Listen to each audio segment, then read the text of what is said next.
নমস্কার, আমি ঝুমু পলি, পলিগ্রিলে আপনাদের সবাইকে স্বাগত।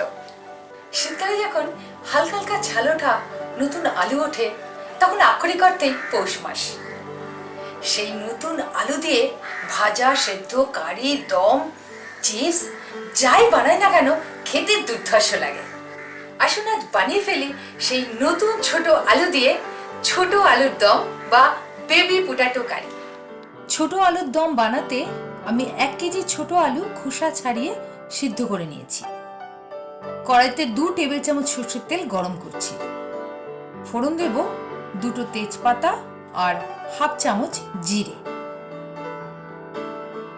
এবার সিদ্ধ করে রাখা আলুগুলো গরম তেলে ঢেলে দিন। 2 মিনিট গরম তেলে নাড়াচাড়া করুন।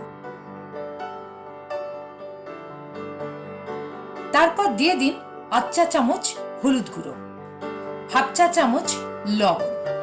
এগুলো আলুর সঙ্গে মিশিয়ে 2-3 মিনিট নাড়াচাড়া করে নিন।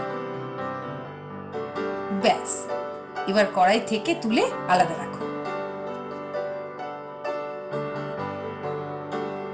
এবার অবশিষ্ট তেলের সঙ্গে আরো 1 টেবিল চামচ সরষের তেল মিশিয়ে দিন। তার সাথে দিন একটা মিডিয়াম সাইজের কুচনো টমেটো। 2-3 মিনিট নাড়াচাড়া করুন। তারপর একে একে দিয়ে দিন 1 টেবিল চামচ আদা বাটা, 1 চামচ জিরের গুঁড়ো, 1 চামচ ধনের গুঁড়ো, হাফ চা চামচ শুকনো লাল লঙ্কার গুঁড়ো, হাফ চা চামচ হলুদ গুঁড়ো। মশলাগুলো একটু মিনিট 2 কষে নিন, কিন্তু যাতে পুড়ে না যায় সেজন্য 1 টেবিল চামচ জল মিশিয়ে নিন। এবার মিশিয়ে ফেলুন 2 টেবিল চামচ পোস্ত মগজদানা বাটা,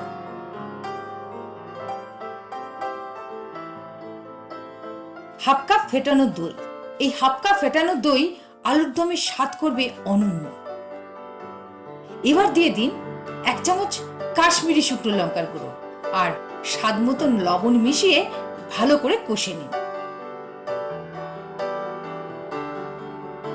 নতুন আলুর ব্যাপারে অনেকের কমপ্লেন থাকে, আলু ঠান্ডা হয়ে গেলে শক্ত হয়ে যায়, আলুর মধ্যে মশলাপাতি ঢোকে না। এই ব্যাপারে ছোট্ট একটা টিপস আছে, জেনে রাখুন। আলু সেদ্ধ হয়ে গেলে উনুন থেকে নামিয়ে ভালো করে আধ ঘন্টা চাপা দিয়ে রাখুন। ব্যাস, মশলাটা খুব সুন্দর কষা হয়ে গেছে। এবার ভেজে রাখা আলুগুলো এর সাথে ভালো করে মিশিয়ে ফেলব।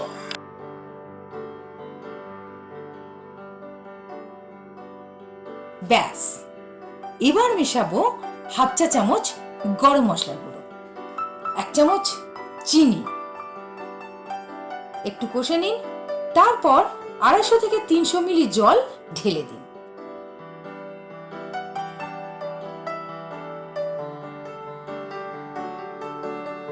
এবার ঢাকনা এঁটে মিনিট 5 মাঝারি আঁচে বসিয়ে রাখুন।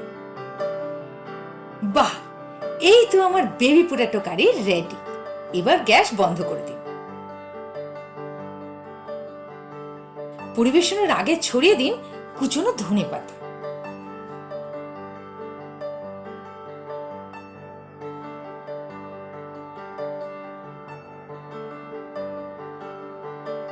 আলু যারা ততটা পছন্দ করেন না, তাদেরও ভালো লাগবে এই বেবি আলুর দম। এরকম বিভিন্ন চমকপ্রদ রেসিপি জানার জন্য, দেখার জন্য দেখতে থাকুন আমার চ্যানেল। আবার দেখা হবে।